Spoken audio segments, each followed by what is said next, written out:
Clearing operation, may nakikita tayong ganito, one side parking, pero mayroon nga. Wala pa to itim. Magmula doon sa kanto, Di ba sir, parang mga stalled na rin yun?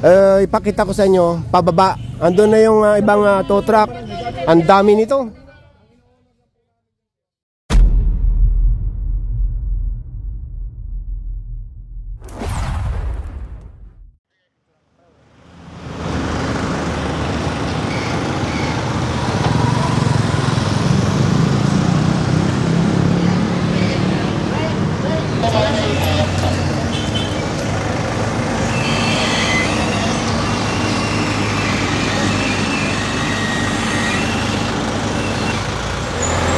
Magandang umaga sa inyong lahat. Ngayon ay January 10, 2025 at sa oras na 7:30 ng umaga, nandito ngayon ang Special Operations Group ng MMA sa pamumuno ni Sir Gabriel Go dito sa Scout Borromeo.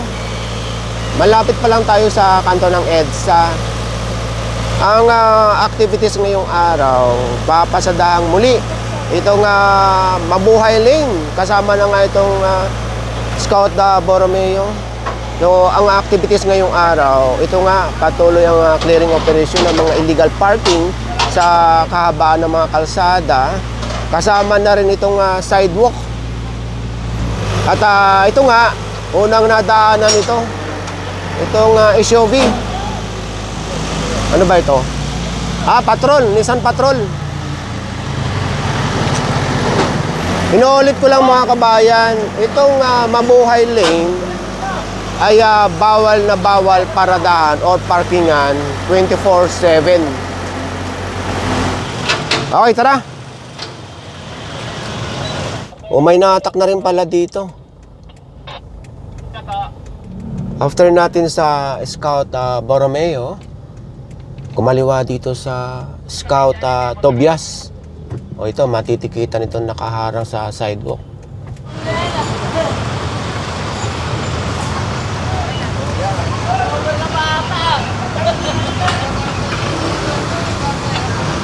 Harang na harang talaga ito.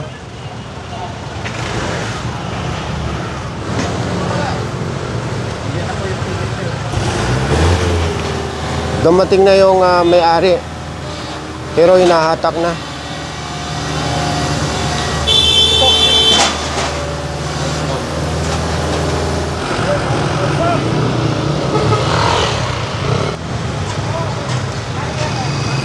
Diyan na rin pala yung may-ari. Sasama na rin yata ang may-ari. Diyan na nailagay yung kanyang pagkain. O naipatong muna sa bubong nung naabutan niyang sinasampa na ito or hinahatak na ang kanyang sasakyan. May hinahatak na rin doon sa unahan. Dito ito na hatak sa mismong sidewalk.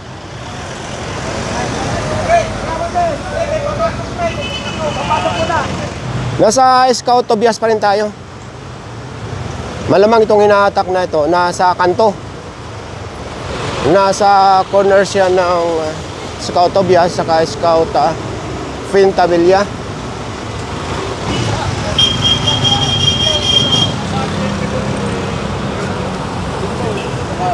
Ito pala, kaya nahatak. Naharangan yung PWD ramp. Dito siya nahatak.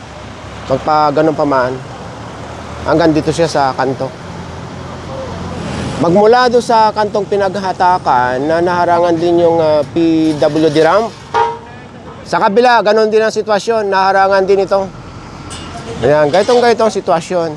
Ito pala ay involved sa accident. Hindi raw nila napansin na nakaharang na sila dito sa PWD ramp. Okay, tara. Ayun, may nahatak na rin pala doon sa unahan. Nauna na kasing ibang team. Hindi natin ma-cover lahat. Okay, diretso tayo. Mahatak na to. May nakasampa na rin pala dito. Malamang ganun din ang sitwasyon. Naharangan na yung PWD ramp saka na sa kanto. Kaya tingin-tingin din kayo bago kayo mag-park. Baka nasa maling lugar na kayo. So ito yung sinasabi ko kanina. Halos lahat meron dito eh. Sa kaba ng Scout Tobias. Kaya sabi ko kayo na tingin-tingin din kayo bago kayo mag-park. O ito, halos maiwasan niya na eh. Yung entrada ng wheelchair. Paano nga naman makakapasok dito ang wheelchair?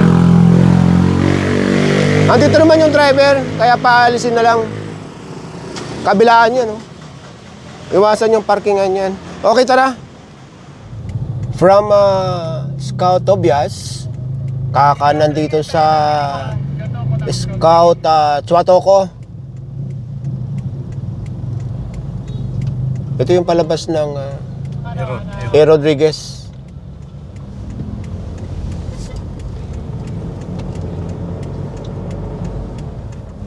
Tingnan nyo. Ayos na yung pagpapark nila. Oh. Kaya maganda rin ang resulta talaga ng non-stop clearing operation. Dahil lalo pagka napopost ng social media at na-aware sila.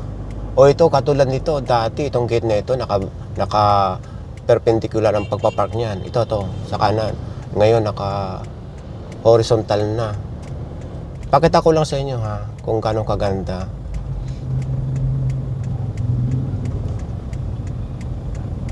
Okay dito sa Scout Chuatoko.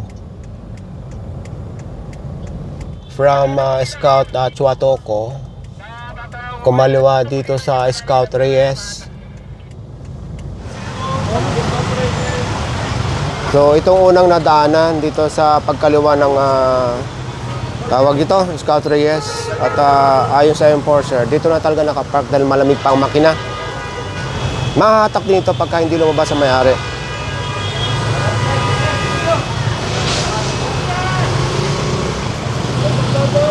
Hindi na nahatak dahil dito ang driver. Ayun, aalisin na lang ito dahil nakaharang talaga. So wala na. So nasa kanto ng Scout Reyes, saka Ombel. So, kumanan dito. Dahil ito sakop pa rin ng Mabuhay Lane.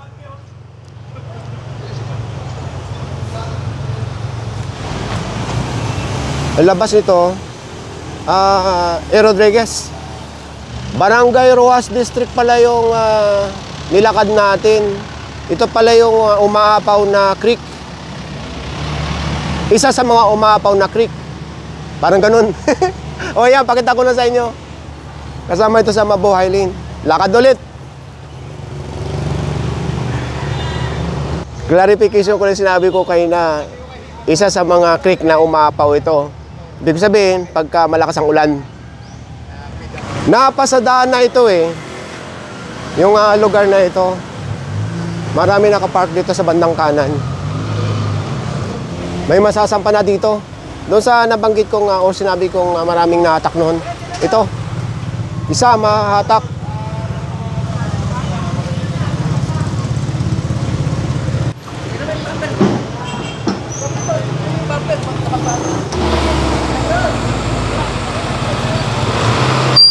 Nasa Broadway pa rin tayo. Para pakanan ng A. Rodriguez, kailangan pa natin isa pa pang-record. Na tabihan itong fire hydrant. Kaya kinokumpiska na ito.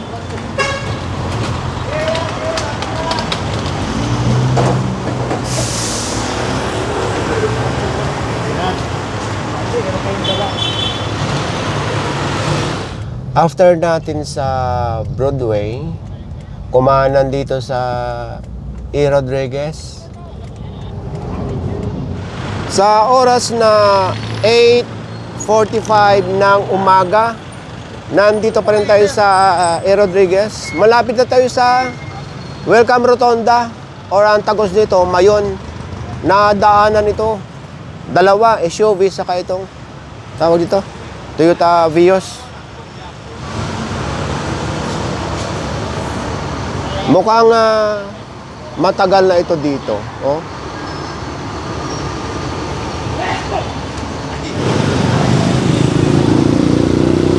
Ngayon ko lang napansin, nakaangat pala itong hood.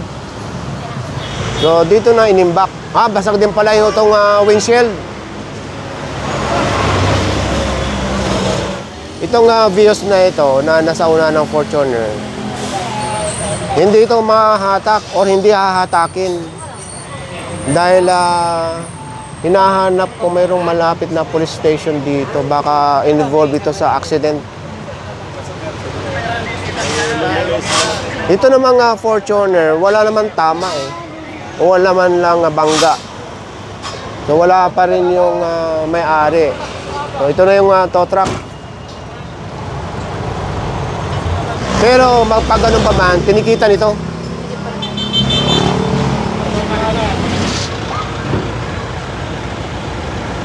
Sasama na lang daw may-ari.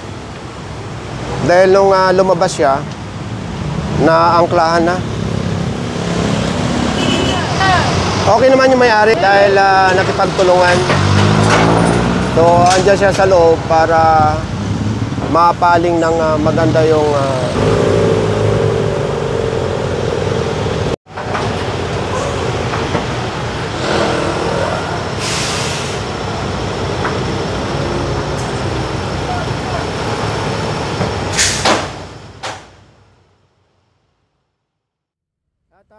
itong direction natin, kanton ng 12th Street sa kanang Victoria. Ayun, Victoria Avenue. Ngayong itong after ng Victoria Avenue ay ito isang complaint. Umpisahan nyo na to, umpisahan nyo na. Tanggalin lahat. Ito yung Victoria Avenue at ito yung 12th Street. Ngayon, itong padiretso, ito yung sinasabi ko kayo ng Barangay Damayang Lagi. Kung makikita nyo, ito ay ayon na rin sa mga clearing operation. May nakikita tayong ganito, one side parking. Pero mayroon nga ay hindi pa aprobado ng City Council. So barangay lang ito. So ibig sabihin, ito yung nireklamo. So matitikitan lahat ito at posibleng mahatak. Barangay. Wala pa to itim. Kasi may iwan yan pag naubos yung tow truck. Magmula doon sa kanto, ipakita ko lang sa inyo kung gaano kahaba ito. So, yung mga may-ari or driver na lalabas sa mga sasakyan, matitikitan at yung iba ay posibleng mahatak. Ang haba. Ang gando, no? Itong naunang hinatak, bukod sa nireklamo, nakapark pa sa kanto mismo.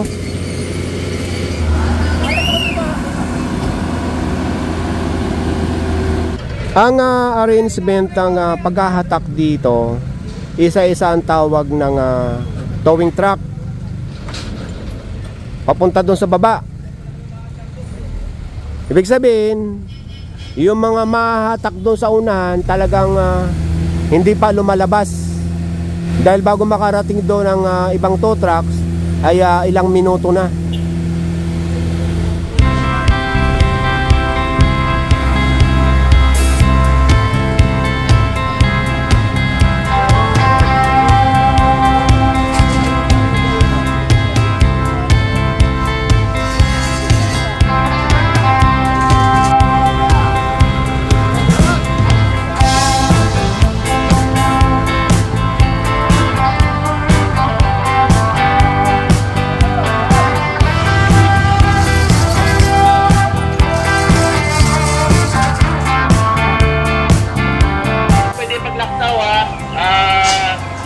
Tatawagin muna kayo bago kayo pumasok. Ayan o, umaandar pa yan. Matagal lang iniwan siguro yan. Magpapasok kayo ng isa. Starex na itim ang kukunin. Pwede na pumasok. Hindi flat. Pero mas magandang ano to, flatbed siguro. Kaya dyan. Teka. Palabasin nyo muna yan. Palabasin nyo muna yung dalawa para maluwag. Si Jars ang kukuha nito. Teka lang. Teka lang.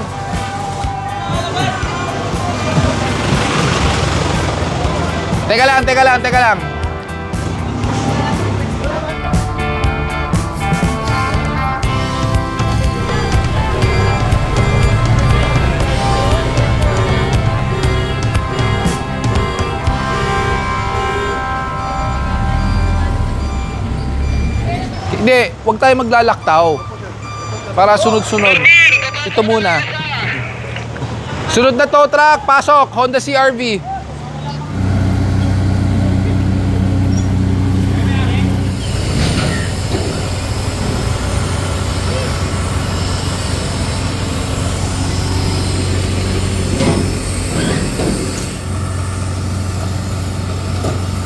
Ito naman, halatang halata na matagal na nga hindi umaalis dito.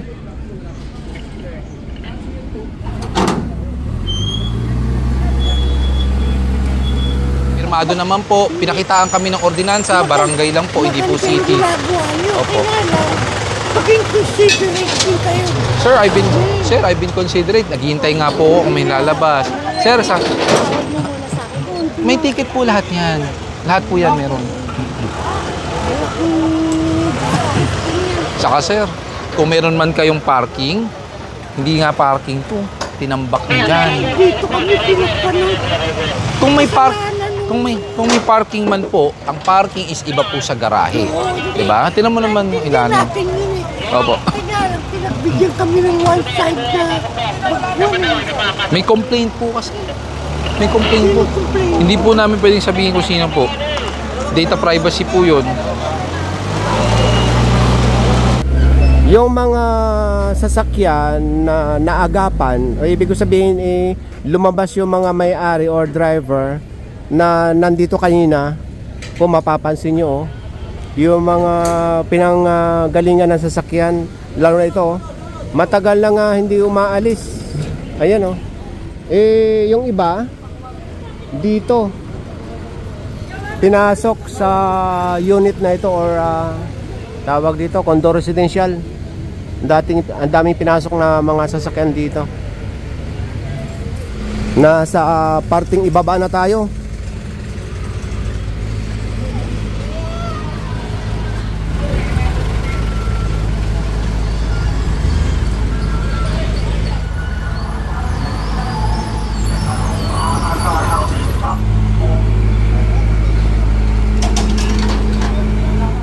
Ang oras ngayon ay 11:30 ng umaga.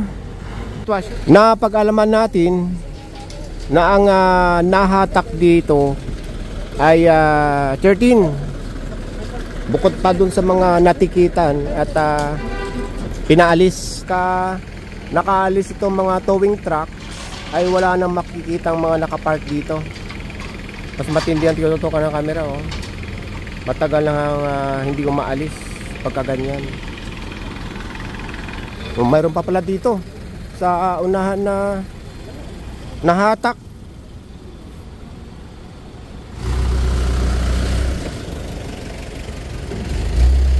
Ang akala ko ito lang. Mayroon pa pala dito. May nahatak pa. Hindi ko nga pala naalala, ito sakop mga pala ng 12 Street. Malamang hindi lang 13 ang mahatak dito.